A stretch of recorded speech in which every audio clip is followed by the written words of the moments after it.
Hey guys, welcome back to the channel. So today I'm going to be working on my 2009 Shelby GT500, and we're just going to throw a driver's side oil separator on it. So let me show you.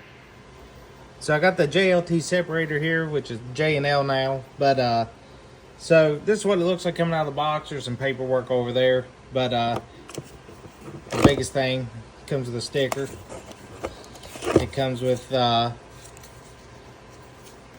some mileage stickers for changing oil. You got the mounting bracket, the mounting bolt, the 2 screws that'll mount your oil separator to the bracket, and of course your hoses. So coming over here, I have this JLT one here, 3.0, which I ended up changing it, I'd say probably I empty it out maybe every 2,000 miles or so. It does get filled up, so depending on how hard I drive it, it does catch a decent amount of oil actually. So I figured I'd just put one on this side. I know I've done a lot of reading and such that it really is just maybe for aesthetics, but if it catches the skim oil, that's better than nothing. So the first thing that we need to do is grab the 10 mil, and we're going to take this bolt off right here, which is for your power steering. That's your bracket, so it's the topmost one.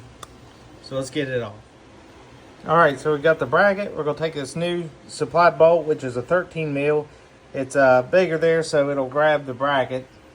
I guess technically if you wanted to, you could use the old bolt, but the new one will be just fine. So you see it goes in there. We're going to put it right back in that hole, standing the bracket straight up. So let me get it in there. Just go tighten it down snug. Probably once it hits finger tight, I'll give it another 1/8 of a turn, and we'll call it good.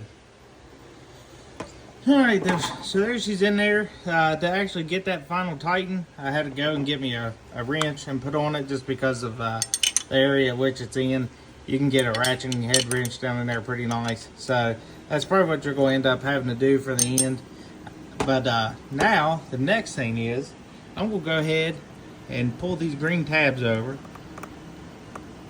and get this out of here. So you see I pulled that one. The other one is the exact same way. See if I can turn it around. You'll see it's right there. Just going to push basically down and over on it.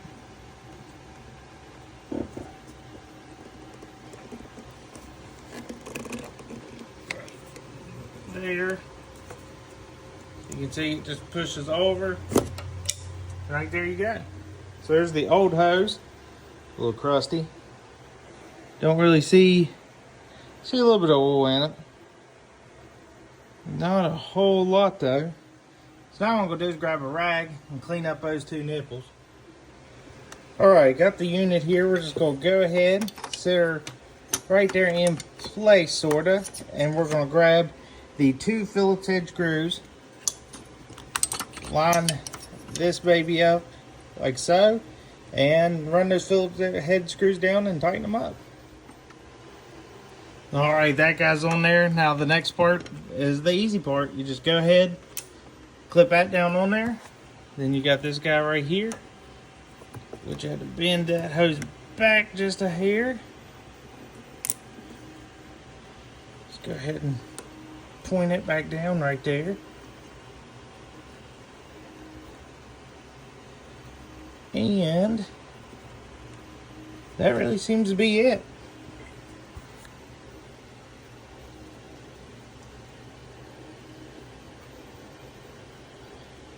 Kind of don't like the pressure it's putting on there, but not a big deal. This is just a rubber boot there. But I ended up not liking that fit. It was just, it's going to rub against this hot manifold here where the coolant's going in, and it just wasn't going to last. So I contacted J&L, and super good support. I showed them the pictures and everything.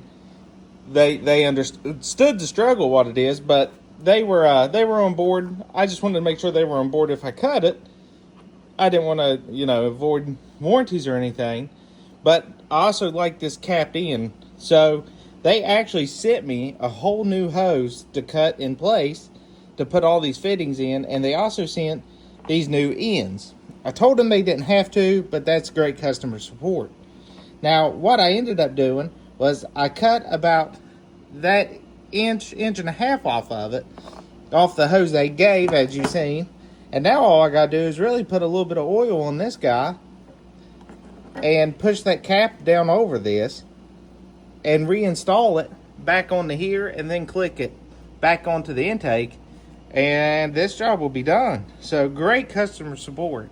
I can't complain on that at all. But I'm gonna throw a little bit of oil on there, slip this guy on. Alright, put a little bit of oil, put that cap back on. Now we're just gonna go ahead and just twist that baby on. So, bada boom. We'll turn this over to where the push is up, just for aesthetic purposes. Click it in. Way better. You see that arc is in there now. It's good. It's not putting any extra pressure on the intake. It's not bowed out, and it's not pushing on this oil separator. So there it is. So short little video on this. Hope you guys liked it. J&L, great customer service, really nice product. They have super fast response, super helpful.